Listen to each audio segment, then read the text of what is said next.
Atlantis Paradiz arılığı Bahamaga joylashgan hashamatlik aramga bo'lib, dengiz sohilining hayvatlik bir manzarasidir.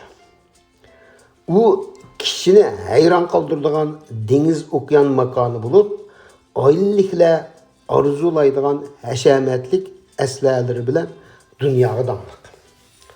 Bu aramga 1998-yili ochilgan bo'lib, belgi xarakterlik Xan jamiyati, Kov ve Rif qatarlıq nurgun mehmanxonalarni o'z ichiga olgan.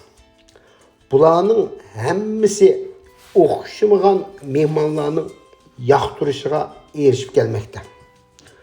Bu aramga g'oyat zo'r bir suv usti bog'chisi bilan mashhur bo'lib, bu yerda kishini hayajonga soladigan suv serilish, 1 mil uzunluktaki derya seylisi ve güzel kölçekler var.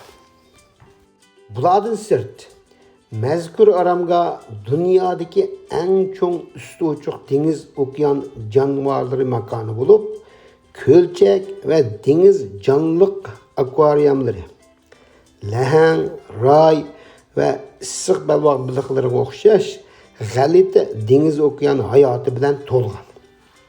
Sayahatchilar delfin uçuruşu, snorkeling, suğuş unğuş qatarlıq faaliyetlerden o'zini alaydı. Atlantis dаңlıq aşpaz restoranlarından tatip qımarxanagacha bo'lgan tamaq, mal setib elish ve ko'ngil içişinin hayatı gücünü urg'utib, uni oilaliklar, ayollar ve yalğız sayahatchilarning olqishiga erishtirib kelmoqda. Fursat chiqib qolsa, Atlantis Paradiz aralini ziyorat qilishingizni tavsiya qilaman.